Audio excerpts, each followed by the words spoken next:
Bueno, finalmente pasó en la plenaria del Senado la reforma pensional, ya se sabía que iba a pasar, pero el hecho de que haya sido aprobado ayer le da al gobierno ese margen de maniobra exacto para que el proyecto pudiera pasar antes de que se terminara esa legislatura, porque decíamos, y en algún momento lo dijimos, los votos los tiene, el problema es el tiempo. Con esto le dan un poquito de oxígeno a la reforma pensional, pero arranquemos haciendo un poquito de pedagogía.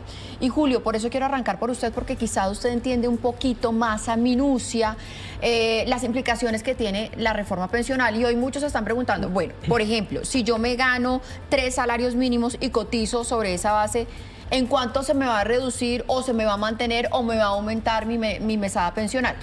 Si está afiliado hoy a Colpensiones y tenía la expectativa de pensionarse, pues ya no va a poder cotizar y no queda en el régimen de transición. Esto es importante porque hay unas personas que se eximen de los efectos de la reforma. Entonces, solamente va a poder cotizar hasta 2.3 salarios mínimos en Colpensiones.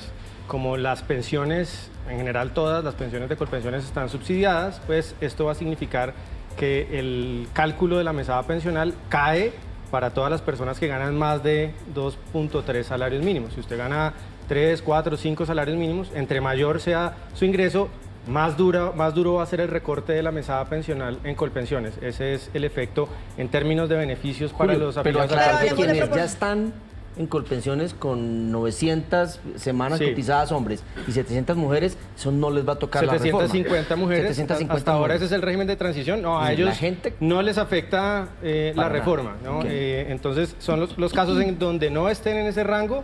Sí, y están en Colpensiones, si hay un recorte. Seguimos un poco como muy técnico, y esto es por supuesto para nuestros televidentes, para aterrizárselo. ¿En cuánto les reduce? Si por ejemplo yo estoy cotizando sobre una base de 3 millones, ¿con cuánto me pensionaría hoy en términos generales en promedio, y con cuánto me pensionaría con base en esta nueva reforma? Depende mucho de cuánto cotices, ¿no? Entre más ganes, mayor va a ser el recorte. Entonces por eso es muy difícil. Estoy hablando de 3 millones de pesos. La pensión puede disminuirse en un 20% aproximadamente, entre 20 y 25%, porque entra otro factor a jugar, y es el resto de la cotización.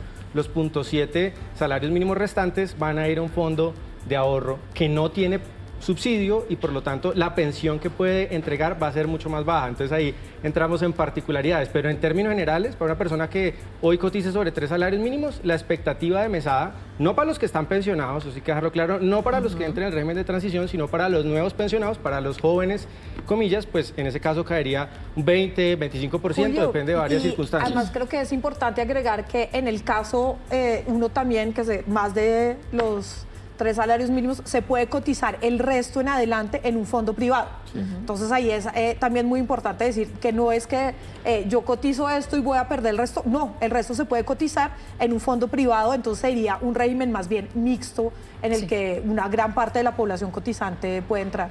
Pues el mixto es el 90% de los afiliados solamente van a cotizar en Colpensiones, porque por la estructura. Menos de 2.3 exactamente. Bueno, y ahora además el 75% de los cotizantes cotizan un fondo privado.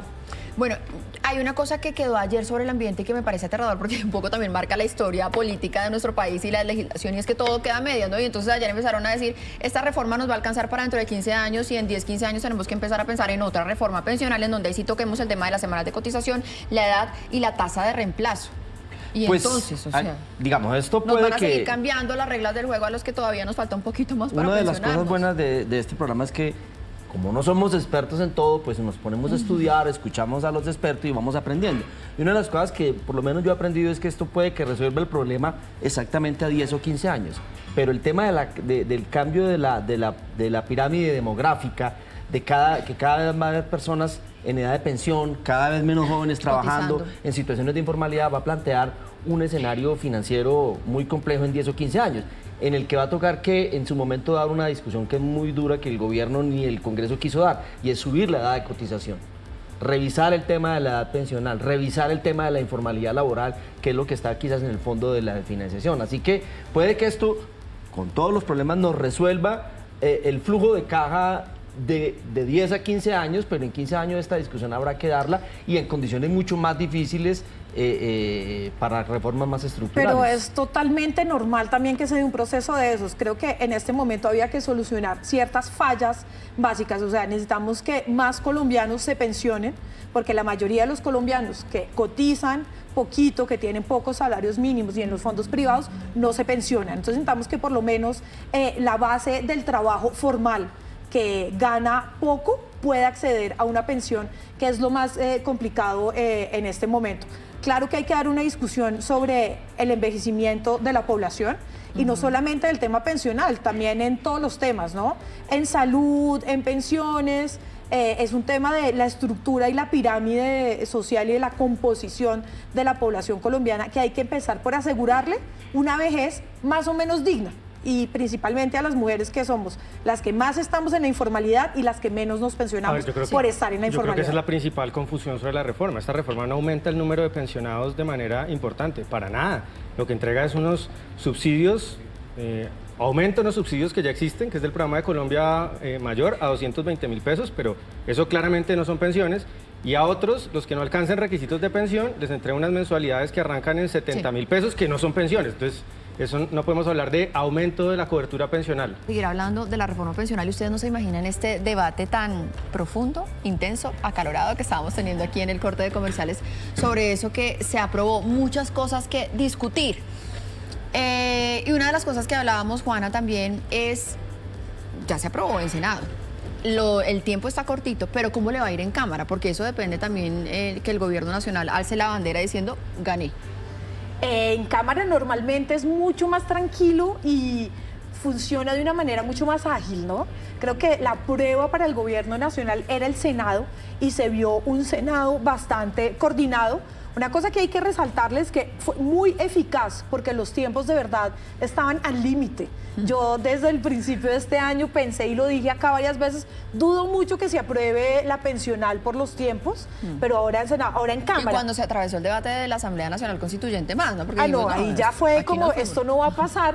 Entonces es increíble, de todas formas, la buena suerte del gobierno con los tiempos. Creo que este es una oxigenación muy importante para el gobierno Petro, teniendo en cuenta las marchas del domingo, teniendo en cuenta el ambiente que no estaba muy propicio a las reformas, pues todo va por muy buen camino en esta reforma. Sin embargo, creo que la Cámara tiene un papel importante y es de todas formas ajustar ciertos puntos. Y uno de los puntos que a mí me preocupa es el tiempo de implementación. O sea, porque dicen que en el 2025, la etapa de entonces, transición, menos de un año para construir, para cuadrar esta reforma y ponerla en marcha y adaptar Colpensiones, me parece un tiempo muy corto. Yo estoy muy de acuerdo con los congresistas que han dicho que esto debería ser 2027.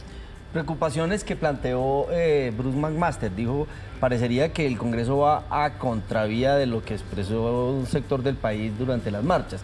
Yo creo que, digamos, ese es un tema de reflexión interesante. Yo creo que las variables que explican la diferencia, aquí lo hemos dicho, el trabajo juicioso de la ministra de Trabajo, hablando con los congresistas, recogiendo incluso proposiciones de otros partidos, alineando bien al partido de la U y al Partido Liberal, que fueron los que lograron eso. Me parece que el ministro del Interior también jugó un papel importante. Es decir, se demostró que si el gobierno hace la tarea en el Congreso de la República, logra consenso. Me parece que es un punto. Segundo, una reflexión un poco para Julio, es decir, el cabildeo, la influencia que tenían, por ejemplo, Asofondos y los fondos de pensiones parecería infructuoso. O sea, ahí también tiene que haber como una reflexión de qué pasó, qué mensajes se dieron equívocos, que finalmente la correlación de fuerzas cambió en favor del gobierno.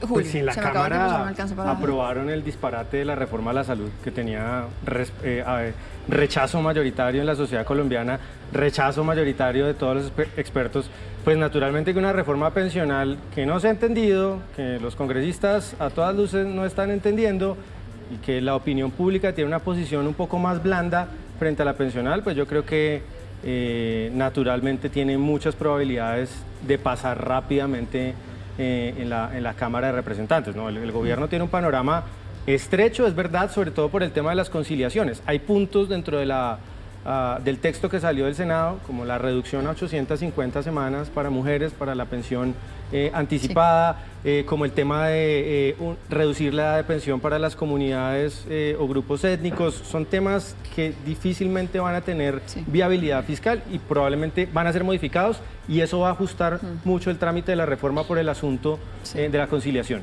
Sí, los votos los tienen, pero yo les voy a dar, para cerrar este debate, 2 datos. Información. Se demoró 1 año y 1 mes la aprobación en un debate, el de plenaria de Senado. Entonces vamos a ver, porque si a este paso vamos, no alcanza. Y el segundo dato es que en todo caso esa Comisión Séptima de Cámara fue la misma que en su momento hundió la reforma laboral. Vamos a ver qué pasa.